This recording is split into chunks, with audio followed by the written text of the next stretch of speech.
listening to the DolphinsTalk.com podcast, the most listened to daily Miami Dolphins podcast on the internet.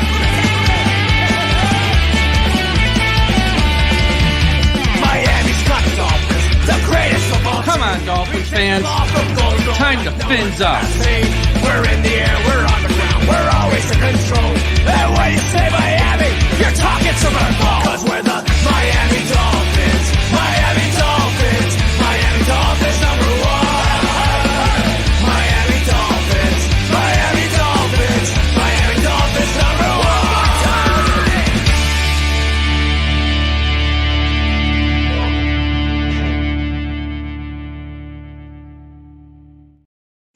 Hello, Dolphins. Jason Sarney here with my co-host Marissa Marino on a really tough day after a really tough loss. But we're here. We'll talk through it with you. How are you doing, Marissa? I'm hanging in there. I'm here. Half the battle. That's half the battle, so that's a good thing. We will jump into last night's game. Yeah, absolutely. But before we do anything, welcome everybody who are here in the chat, and we're going to talk about our sponsors at Caneswear, the place to go for officially licensed apparel for the Miami Dolphins, Miami Heat, Hurricanes, Florida Panthers, and all professional and college teams in South Florida. Looking for the latest jersey, a birthday gift, newest hat to hit the market, or your favorite South Florida team? Check out Caneswear.com for their overwhelming selection in sports apparel. Located at 2655 South University Drive, Davie, Florida, Caneswear has it all. And if you're not in South Florida, don't worry, they have you covered. Caneswear.com is there to shop for any amount of inventory from the comfort of your own home, and they will ship it right to you. International fans as well. Caneswear.com is the spot for Miami Dolphins fans to shop. Caneswear.com. That is Caneswear.com. Okay, so let's pull the Band-Aid off. What do you got, Marissa? What were your thoughts? You're just going right into it, huh? And you know what? It's like, it's my philosophy on like 3rd and 1 or 4th and 1. Just go up, just run up the middle and just do it. And that's kind of the whole theme of probably a lot of what we're going to talk about. We're going to dumb things down, hopefully. Just Yeah. let's just go. Well, speaking of 3rd and 1 and 4th and 1, our 3rd down efficiency was 17% and our 4th down efficiency was 10%. So really killing it out there last night. So as all of you listening know who are watching the game, the Dolphins lost to the Titans 31-12 at home. That old revenge game we've been waiting for and had it circled on the calendar was not much revenge at all. I want to say this all like as eloquently and nicely as possible and not like rant too much. And the facts are, Jason, is this game was just bad. I mean, it was just like, again, I've said this for the 3rd week in a row now. It was top to bottom bad.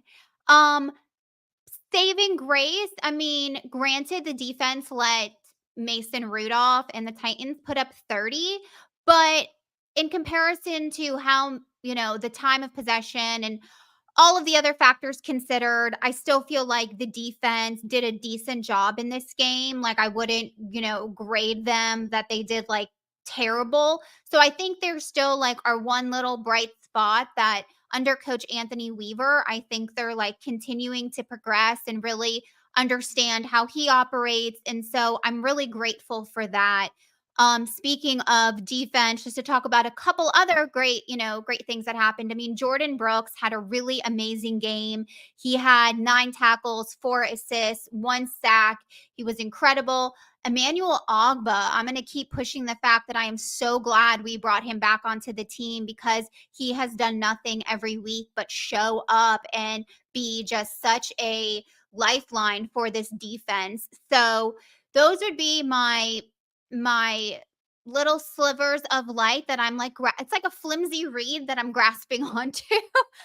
But other than that, this game, we talked about Mike McDaniel needing to make an adjustment and the fact that he now has an offense who is going to be led by Tyler Snoop Huntley, who has had approximately 2 weeks to learn one of the most complicated offenses in the NFL.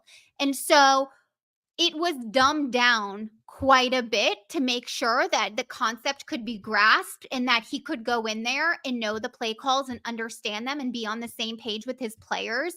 But even though it was dumbed down, Tyler Huntley looked like a fish out of water.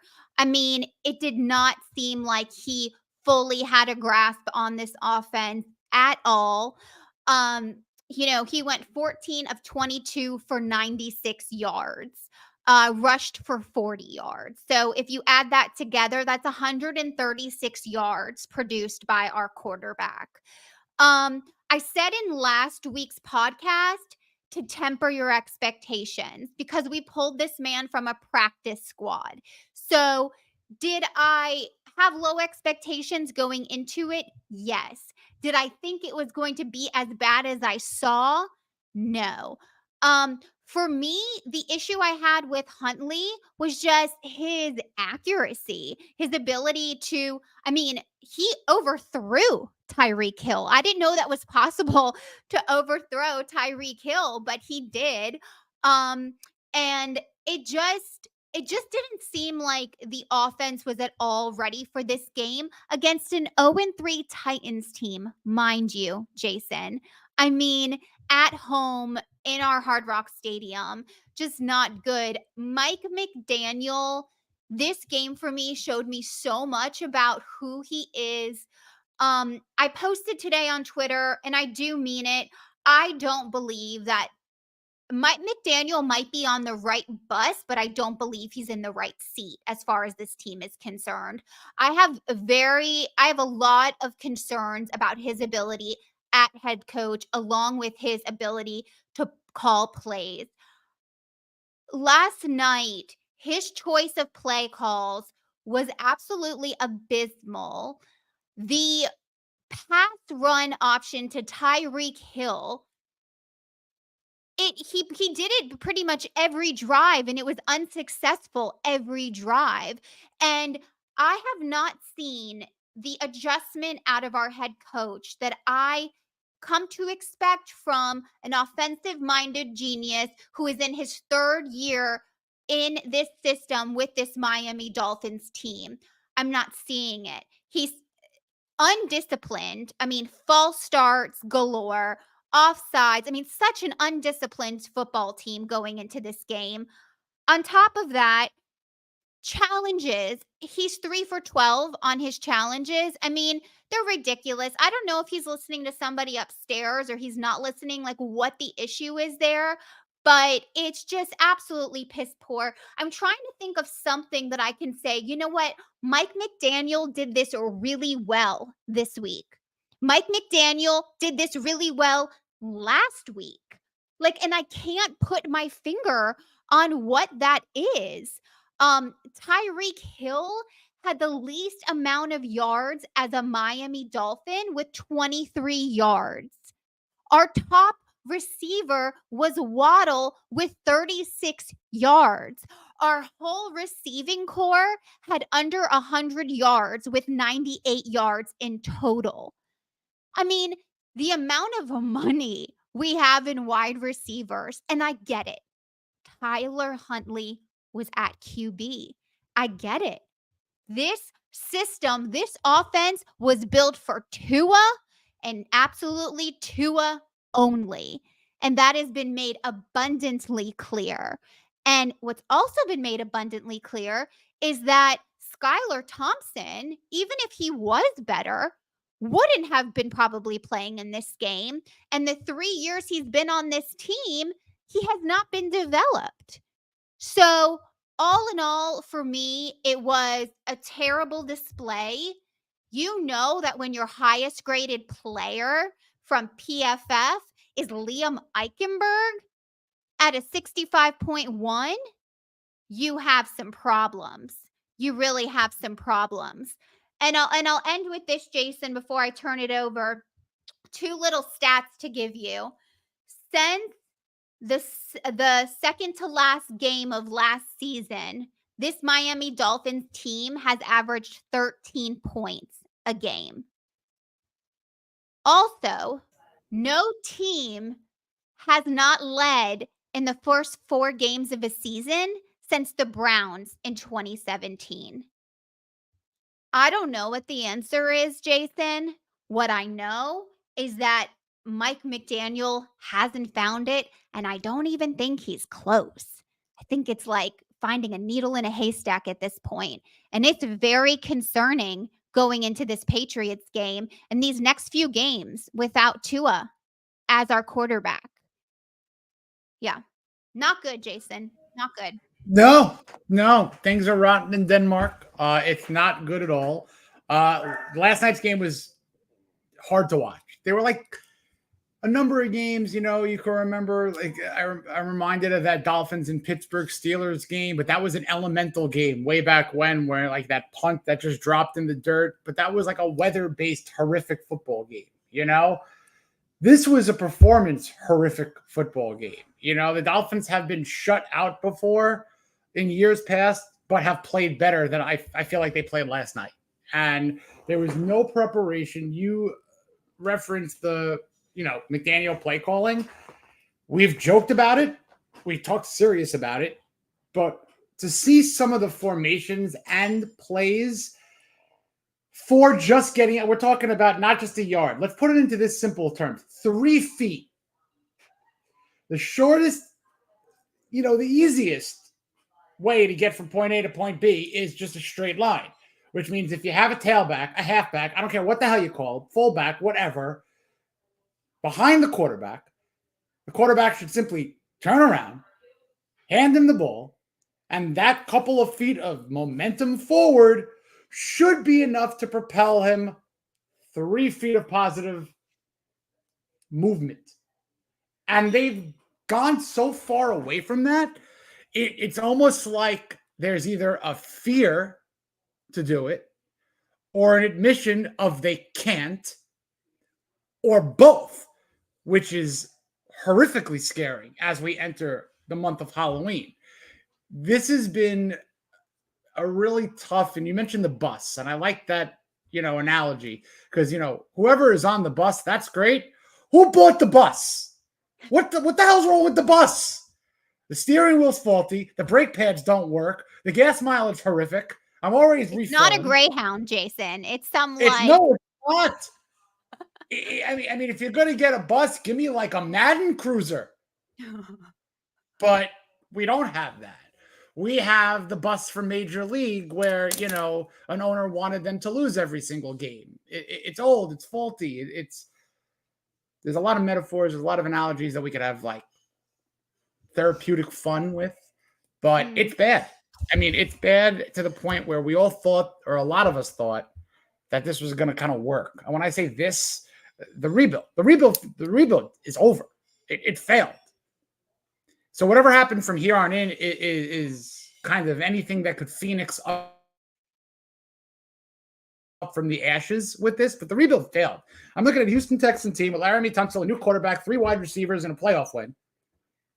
I'm looking at the Buffalo Bills, who are still the class. The Jets are a Davante Adams trade move away from really making the Dolphins in trouble within the division. And I don't think the Patriots game is a surefire W going to a hostile environment to a team who can get a win and still stay within it and literally put their cleats on the throats of the Dolphins. So this is a really odd scenario that we're in right now as fans, because I know it's kind of like a split. Grier was right. Grier was wrong. I was with him. I was against him, Whatever the case may be, this is going to be a rough, I feel, couple of months left of the season. And last night was, I don't know if that was rock bottom. It sure felt like it. And by the way, Jason, I'm wearing black in alliance with, back in the day, my mom told me that whenever the Dolphins would lose, my dad would dress in all black like he was in mourning and would go to the bar with his friends and have some fun.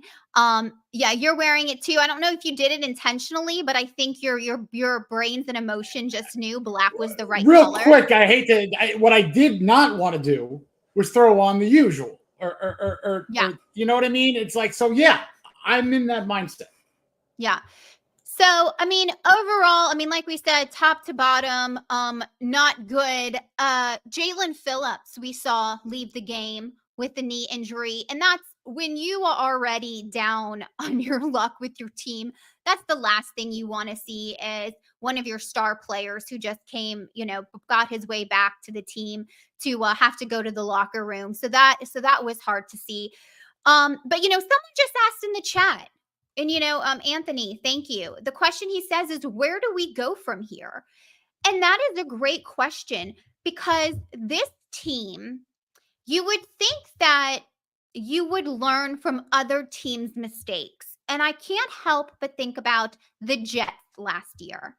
The Jets knew they had a quarterback in Aaron Rodgers who is aging out of the game and was going to be playing for a new team.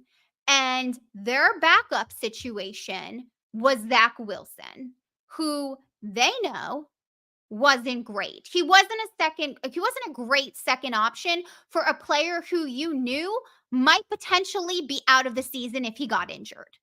And that is exactly where we are right now with this team. You have Tua, who you just paid $212 million to, and your backup is Skylar Thompson, who I can't imagine they saw anything that was near acceptable, because his play was not good. How it could be that varied from practice to game, scrimmage to game, preseason to game, I don't know, but it wasn't good. And so the fact that knowing you have an injury-prone quarterback and you have put all this money into this team, and this year you're kind of wanting this to be the year, not having a backup plan was real bad by this team. And it's not like we haven't had the opportunity in the past 2 weeks to go out there and get a quarterback that's not on a practice squad, but to figure out a trade where we acquire an actual decent backup quarterback.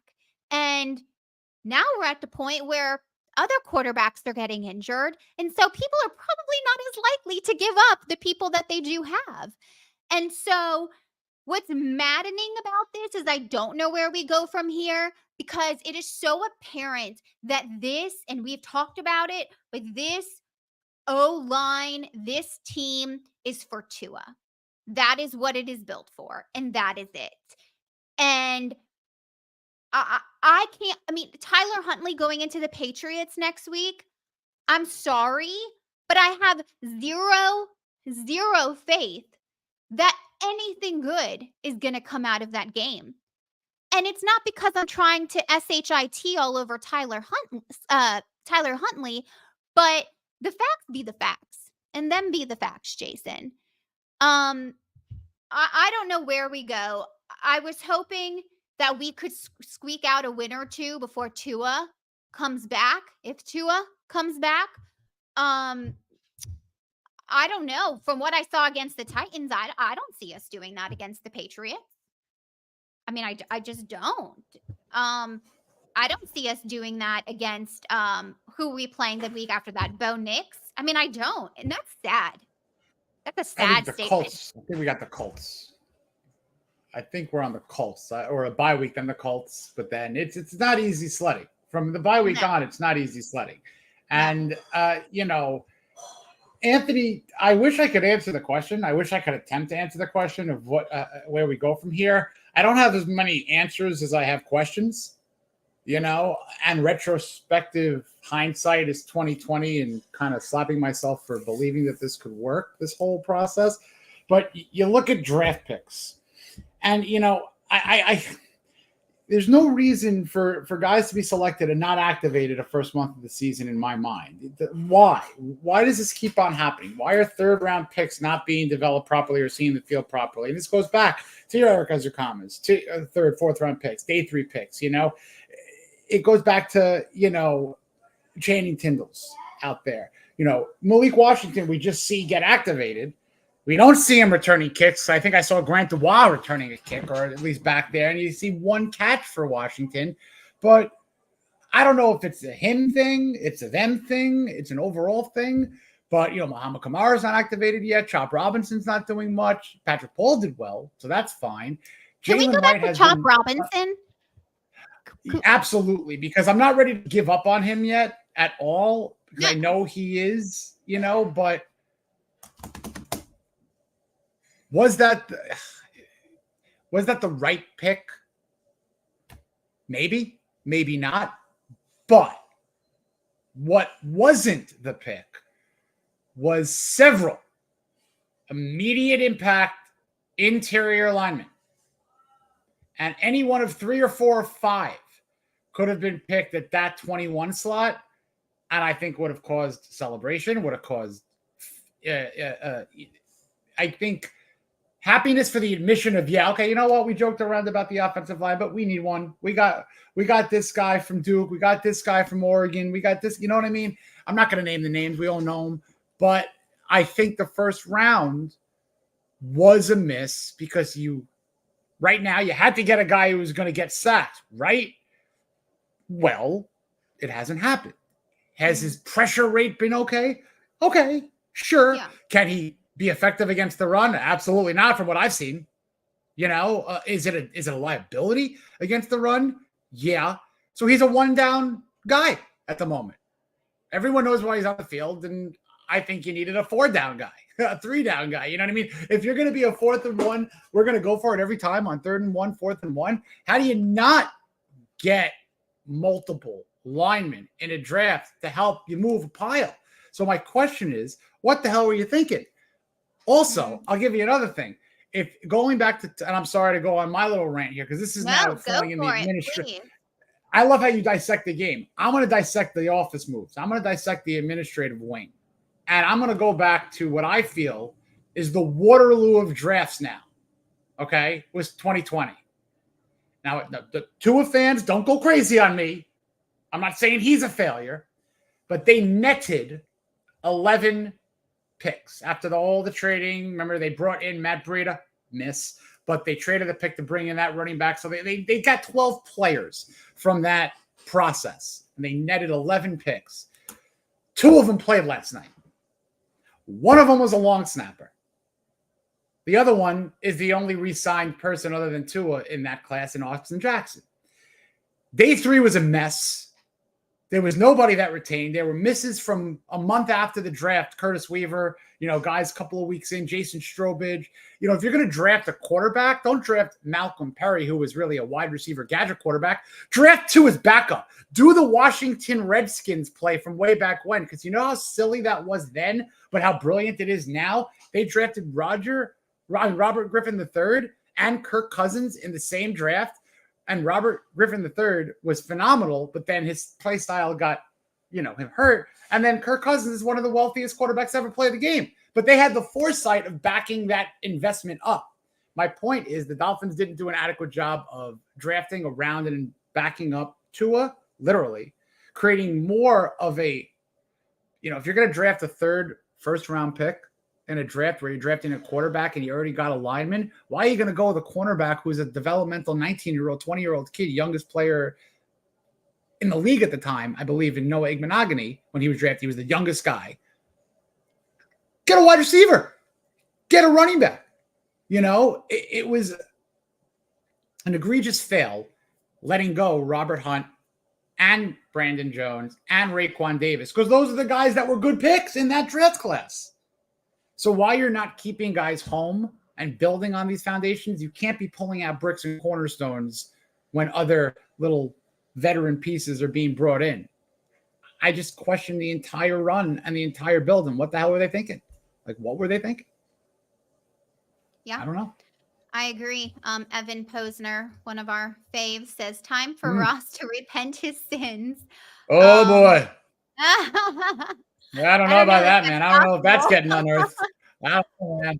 Ooh. But no, I mean it's you have to. I mean, it starts with him, right? I mean, it starts with Stephen Ross, and it works its way down, and it's a trickle effect, and it's where we are, and it's landed us where we are today.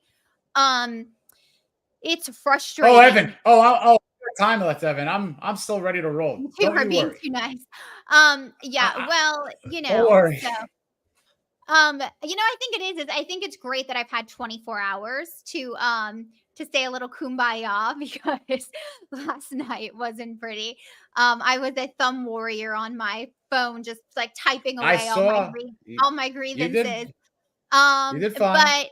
But but I will say, I think what this team is gonna have to do is Mike McDaniel is going to have to figure out a way, along with the help of his OC, to figure out a way to adjust this offense to the quarterback it has in the position Right.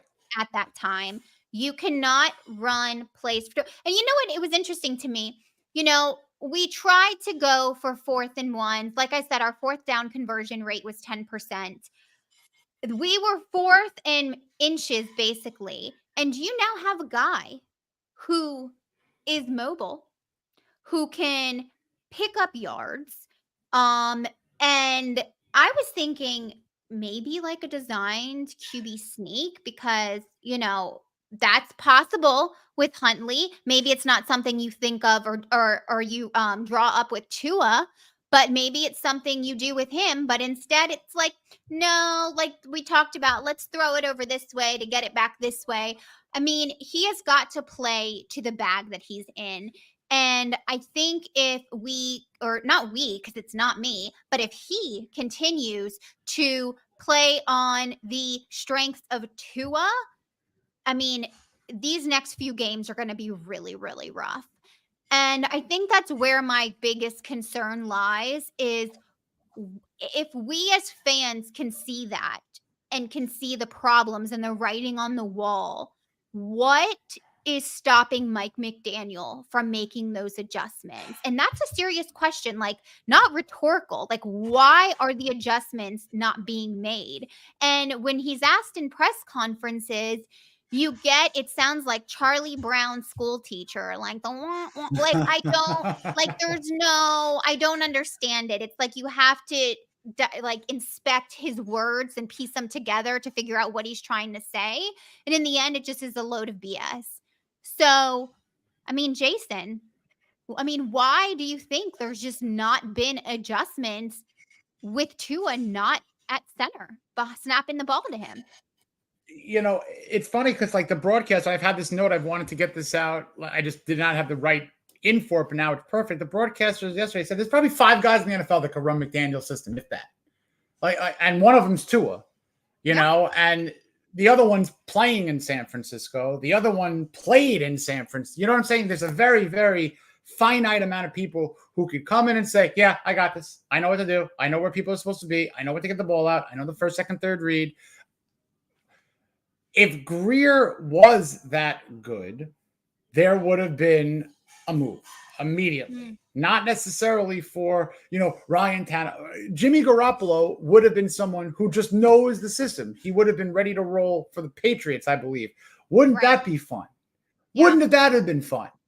I mean, that's not just like but that makes too much sense for us to do. It makes too much sense. I understand that. It also makes too much sense is to do the things that we all wanted to do in the draft. I mean, we're waiting for this line, this interior line. We're waiting for a center to be signed, a right guard to be signed to replace the $20 million man who went out the door. Didn't happen.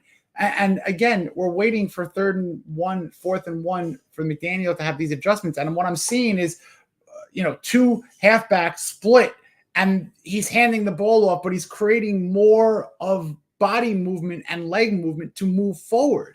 And the Tyreek Hill play that you referenced, it's not the time and the place to do that. That's what I was trying to say last week, and on a couple of other, whether a podcast or an article, you got to pick the time, the place, and the personnel to do these genius design plays, because it could be great when it's the right time, place, and personnel. But when those things, or even 1 or 2 of those things, are off, it's a disaster play. 3rd and 1 goes to 4th and 6. 4th and 1 goes to turnover on downs. Turnovers on downs aren't counted as turnovers for like the differential or for like the turnover stat, but turnover on downs are turnovers, no matter how you slice it. And if you are playing a game Here's a scary stat. It's a great stat, but it's scary. The Dolphins defense are number 1 in third down conversions for opponents. Jevon Holland referenced it and said it. I'm not saying anything other than what he said or paraphrasing. Our job is to get the defense, to get our guys off the field. Our job is to stop that. And that's what they do better on percentage-wise on third downs than any other team in the league. And this team is 1-3. And this offense or Mike McDaniel can't say, you know what? It's 4th and 1. As much as I'd like to go for it, Jake Bailey's punting a good ball. Let me see if I could pin him. Let me see if we get one inside the 5. Oh, Jordan Brooks makes a sack safety. I'm dreaming here. My point is, you play not just for the absolute second, you play for the next series. You play for the series after the next series. That used to be a football thing. But now it's let's score immediately. I can't score now. I got to score now. But we haven't scored in 10 quarters. 10 quarters. To have last year being the top offense statistically, to go to now is a penthouse to pauper situation that is, I have no words. The more words that I say, the more honest I'm going to be. And I don't know if that niceness is going to go away. But if you're not going to react to these problems by the trade deadline and you're just letting everything else fall, this is going to be a really rough situation. And before any decisions are made, this team might not win 3-4 more games if they don't make a move, So, and if they make a move, God forbid, where they're shipping somebody out and bringing a draft pick in, what is that saying to everybody? And then you ask yourself, if Tua is healthy, they don't win a game, they're not protecting their quarterback, does Tua want to risk himself this year to come back? I'm not saying he's not. I hope he comes back. I hope it's fine. I hope everything's dandelions. But what have we seen here? If Tua's going to come back, do something to solidify. Bring in a veteran who might just be another body. Make a deal. Do something. Bring in a backup who can be a viable backup, not off the practice squad. As much as I admire Snoop Huntley and the story and his ability to kind of pick some, plays up with his feet or whatever, there is a quarterback out there. You're going to have to pay for him who knows the system. And yeah, we're seeing what happens when you don't have a good backup quarterback. And I think, sometimes we have short-term memory loss because not for nothing, and this is nothing against Tua, but was last night a game that I think there were things that Huntley did that if Tua was in there, he would have gotten hit. I mean, we would have maybe have won the game. Yeah, absolutely. But we can't forget that we should actually be like 0-4. We had that's the thing. Yeah, we had Tua in for the Jacksonville game, a healthy Tua, and we won the game essentially when the clock hit 0.00 with a field goal, and Jevon Holland's punch out was kind of what flipped it around. And then let's go into week 2 versus the Bills, who, minus their display this week against the Ravens, are a good team. And until Tua went down, that wasn't looking very good either, Jason. And so, big picture, Tua does come back to this. Do we maybe figure out a way to win against those? And I hate to say it because I hated the narrative, but do we find a way to win with Tua against those, cupcake teams that we can't even win against now? Sure. But what does it look like against a team like the Ravens, against a team like the Chiefs, like the Bills? I mean, the people that are in your conference. I don't know that it looks good. No. And that's a testament to, from the top, like you talked about, from Ross and to Grier, and the decisions that Grier has made in the position we now find ourselves in 2024, when I think so many of us were so excited, like we are every season, to go into this season and what it's going to be like. And honestly, Tua or no Tua, I have not thought we have produced offensively the way a team with this level of talent and this stacked of a roster should be. I see teams on the red zone, and I said this last week, with half of the skill set, half of the talent, the roster, the money being shelled out than the Dolphins, and they look light years beyond where we currently are. Speaking of that, and it gets scarier because, looking at the top, let's look at the standings. Look at the top 6-7 teams in the league. Since that 2019 rebuild, every single one of those teams has a significant tie to the Dolphins. Let's go through it. Buckle up, folks. This is scary. Obviously, you're looking at 2-4-0 teams. You got the Kansas City Chiefs, who simply traded Tyreek Hill to us. They have 2 Super Bowls. We don't have 2 playoff games. Yeah, they're doing fine. We have 2 playoff games. Minnesota Vikings, 4-0. Need I say anything about the Minnesota Vikings? I think I've exhausted that. And I'm not even talking about Flores. Then we got the Buffalo Bills, the team we've been trying to get over the hump.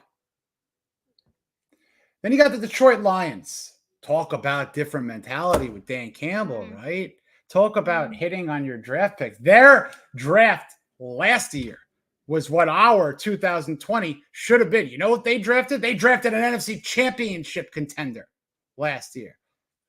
That's what they were. And it was their rookie class that propelled that. They also brought in a quarterback that knew what he was doing. Dan Campbell as well, of course. Let me mention him again. So that was 4 teams, the top 4 in the heap right now. And then, drum roll, please, the Houston Texans.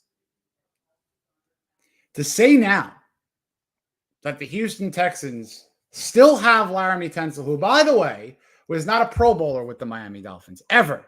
He started that streak when he was a Houston Texan. Perennial Pro Bowler, still on the Texans.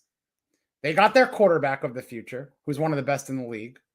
They got one of the top defenders in that draft, too, Will Anderson. Okay? They got 3 receivers, 1 in a trade, but that guy's the 3rd receiver, Stephon Diggs, not the guy. They drafted Tank Dell. They drafted Nico Collins. They won the deal, bar none. And then you got the Pittsburgh Steelers, and you know why I connect them? Because they were another trade team that was matched up in the implosion. They traded Minka Fitzpatrick to the Steelers, became an all-pro. So that's Austin Jackson. Let's call it a wash. No, we lost that one too. They made that trade to the Steelers when they were really abysmal, if you don't remember. Yet the Steelers ended up winning games and knocked that draft pick into the late teens instead of what they thought would be a top 10. So that was a whoops. And that's basically what you have. And then you got teams like the Seahawks, Bucks, and Commanders. And I'm not going to, do gymnastics here to connect them to the Dolphins. But when you literally look at those top 6 teams in our last 4 or 5 years, and to see where we are and to see where they are, those teams, and that nothing there is an anomaly. Like maybe the Vikings are a nice story with Darnold, but is it an anomaly that their defense is playing phenomenal? No. Is it a weird thing that the Detroit Lions are 3-1 coming off of a great year last year with this rookie talent? They got their 2 running backs. They got receivers all over the place. They got a tight end. They got a defense. That's what the Dolphins wanted to do with Dan Campbell. I know I just described football to many people, but when you look at the personnel, they have the best running back duo in the league right now, arguably healthy, in Jahmyr Gibbs and David Montgomery. They got a tight end who could actually, I know he maybe started off slow, but Sam Laporte is a weapon. Amon-Ra St. Brown, Jameis Williams, homegrown drafted receivers. And their defense plays with Dan Campbell, freaking Dan Campbell-ness.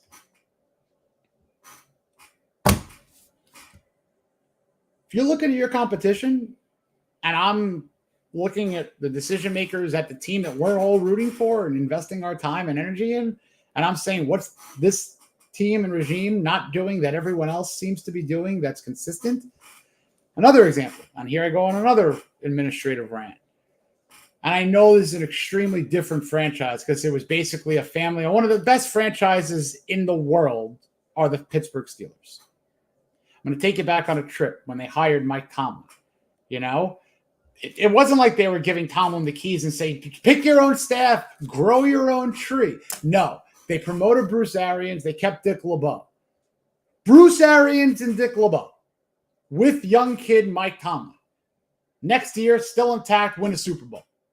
Couple of years, go to another Super Bowl. Then these guys maybe disperse a little bit. Bruce Arians becomes Bruce Arians, and Mike Tomlin, lo and behold, still coaching Pittsburgh Steelers 3-1. They're on their third quarterback after they missed on Kenny Pickett. They're all right. It boggles my mind. It really, truly does. So here's my end of soapbox on the coaching, whenever it may happen. Enough with the freaking branches of a tree. No one, to me, outside of 20 years in this league, has earned saying, I'm going to start building my tree and growing these assistant branches. Give me a freaking oak tree as a coach. Give me someone who's been there for a long time, might be available if it comes down to it. If it does come down to where this season is an absolute implosion and we're talking about it, I don't want a young next of. I don't want a young, this is the next guy in the tree. No. I want someone with a lot of rings around, literally and figuratively. Rings, age, rings.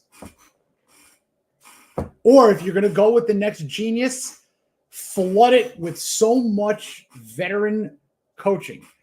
So much that it's almost like they can be mentors to a young head coach. That would be fine to me. I just think there's just been a fundamental miss on coaching, staffing, consistency, letting good coaches go, letting good players go. And the tenants are suffering from this supposed build of a skyscraper that never got off the ground. And here we are. And here we are, folks. Here we are.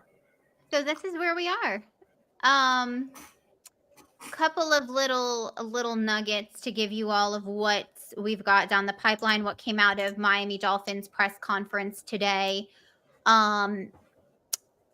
We have multiple players eligible to be activated off of IR.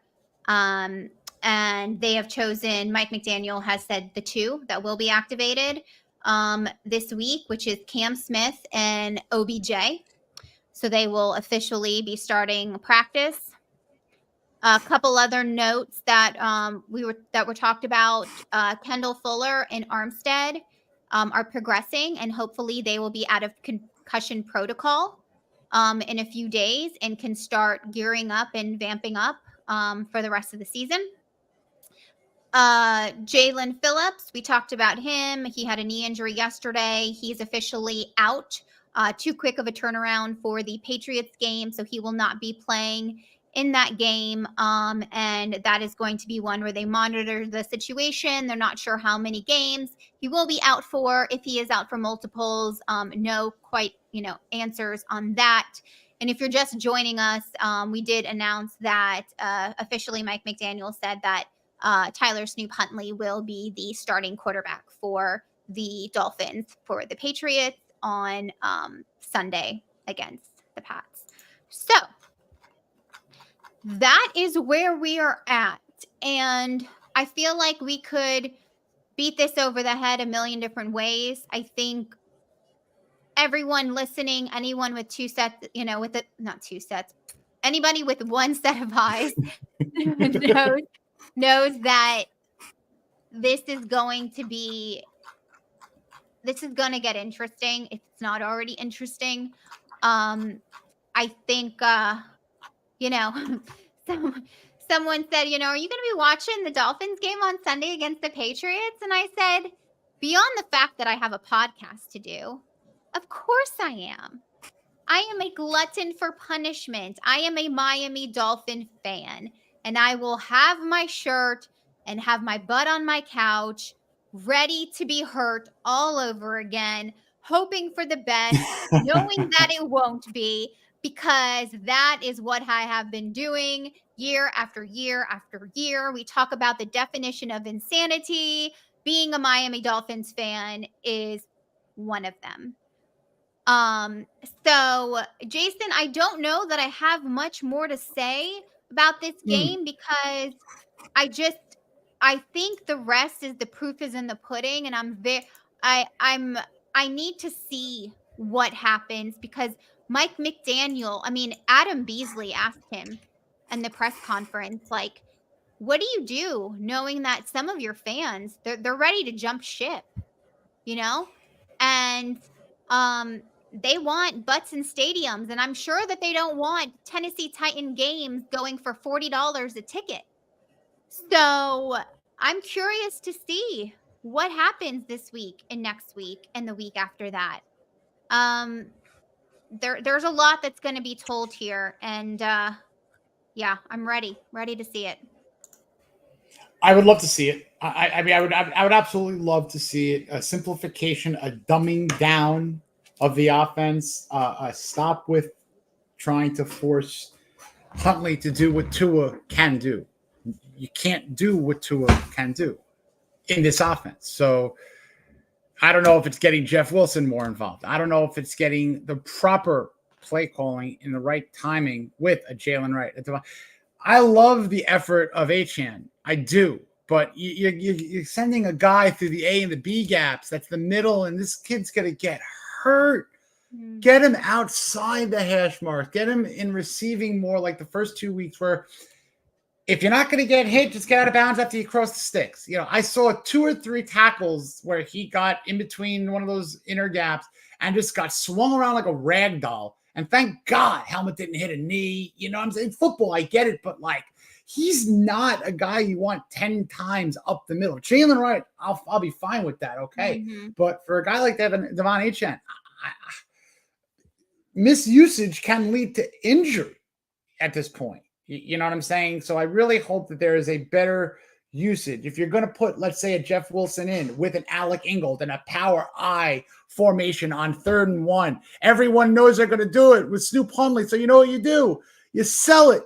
You play action. You naked bootleg, and you just scamper like you're Peyton Manning. Remember he did that great fake once and just waltzed into the end zone? No one saw that coming because it was Peyton Manning. No one expected him to do that.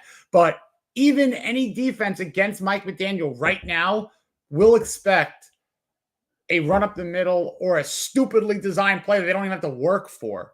You know what I mean? So the differentiation would be fake it, do a play pass, play fake, and run it with Snoop Huntley, who can be the guy to do that. You don't want to do that with Tua. You don't necessarily want him tucking and running and going on a boot, right? Because he'll probably dive forward when that's not the right thing to do. And that's almost like a compliment to Tua because he's such a competitor. But Snoop will know what to do because that's what he does more often than not. He'll freelance. This is the 31st and 32nd ranked offenses going up against each other. Miami being the 32nd. So with that said, of course, I'm not holding anybody responsible for taking the under, and then there's going to be a 37-34 game. But this is going to be ugly. Yeah. And you know how to win ugly football games? There's 2 things to win ugly football games. It's defense and rushing the football.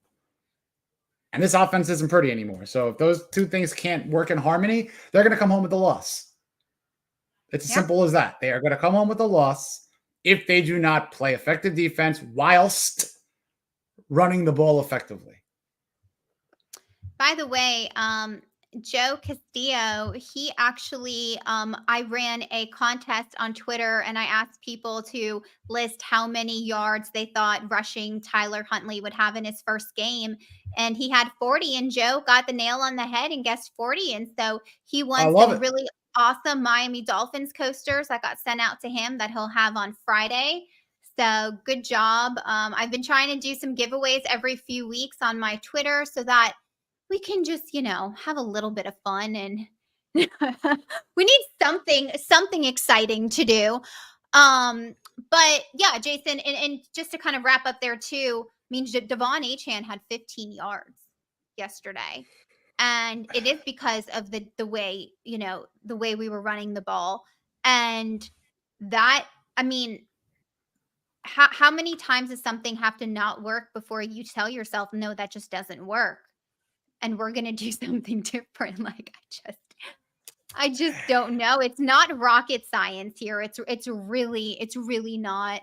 But that's what I think. That's the joke, is that this is football. It's a very difficult game, but at the same time, it could be very simple. And a lot of these offenses, these motions, these RPOs, there's been an over, nuanced aspect to this game. And I think that it could be really actually cool if someone comes into this office and says, Mike, we all played football like 20, 25, 30 years ago in some case. Let's just go back to let's just go back to what worked when we were in Pee-wee, high school, college, before all this exotic stuff. So it was great when it was working. But if it's not going to work, revert. So we call it KISS. KISS. Keep it simple. Keep it simple, stupid. It's exactly right. And we're saying this to an Ivy Leaguer, which is stupid that we're saying it to an Ivy Leaguer. It is, but right now we're not really. He's got to change. He's got to change the ways. And like you said, another thing, one last thing, and then I don't know why I forgot to come back to this. The challenge. I don't know if he has a guy in the booth that's saying, "Coach, do it," or "Coach, don't." If there is someone, get him out, and if there's not, maybe install. Sean McVay has a coach that he hired that he called a get back guy. That guy's job was to move him back when he got too close to this. Literally, that guy's job, probably amongst other things, was to pull him back from the sidelines. Is there a guy to be the challenge guy? Your job is to watch every single play, and the second you see something fishy, tell me. The second you see something that I don't see, tell me to put the flag away. I wonder if there's a guy who does that on the staff. So thank you for bringing that up, and I just wanted to come back to that full circle. Yeah, when he pulls out that flag, I'm like, buddy, no, just put it back in your pocket, please. Like, put it back in. The embarrassment. Right. I'd rather the timeout. At this point, Yeah.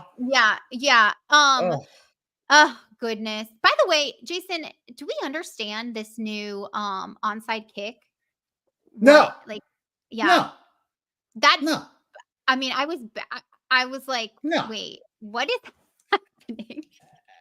I have no idea, and this dynamic kickoff rule I think is a flop. All of it is just I don't like any of it. I hope that they reassess for next season, because it's just not. You need a degree from Yale clearly to understand the dynamic kickoff rules and the onside kick rules. I just don't. It's too much. I don't even think the coaches and teammates themselves, the players, know the rules at this point. No. So, it's a mess. It's a whole mess. It's not good. All right, guys. Well, this has been so much fun. Literally, this has become now our weekly therapy, and it's so nice because I can save, $125 out of pocket because they don't take health insurance from my therapist. I don't know if you're saving any money, Jason, but this has been great. Again, thank you all so much for letting us vent to you. If you want to follow me on socials, I am at mustbemarissa87, Marissa with one S. Would love for you to follow along. Jason, what you got going on, bud? Just, the normal football venting, and, this is therapy, and I appreciate everybody joining us. And of course, our weekly show is really a fun time to just, get the thoughts out. At this point, I really thought we were going to be 3-1. I really, truly did, but we're not. But let's see what happens against the Patriots. It's always a fun AFC East battle, right? You can find me at Jason_Sarni and my antics on Twitter. Yeah, where do they find you at, Jason? DolphinsTalk, Twitter, who the heck knows these days? At Jason hopefully I'll see everyone who gets down there. Yes, we have the right screen allotments this time. Last week we had a little bit of a We do, but for the people listening in podcast form, we want to make sure they can follow along with you. And just remember, every Thursday, Jason does lunch with Zach Krantz from 560 WQAM, and they will get you through your lunch hour talking Dolphins. So there you have it. Appreciate that plug. And you have anything coming up? Any interviews? Nope, I've got nada. Nobody wants to talk Miami Dolphins with us. Oh, stop. You do that very well. You got to get somebody back in the hopper now. I love when you interview a good media member, a player. You got to get someone going. By the way, Jason, do you see my very festive Dolphins pumpkin? Tis the season. Tis the season. Absolutely.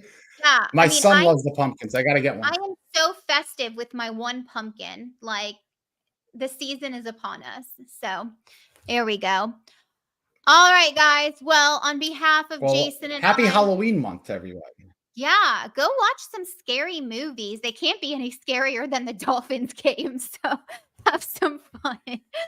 I hope you guys have a great, great night, and we will see you next week. And fins up, y'all.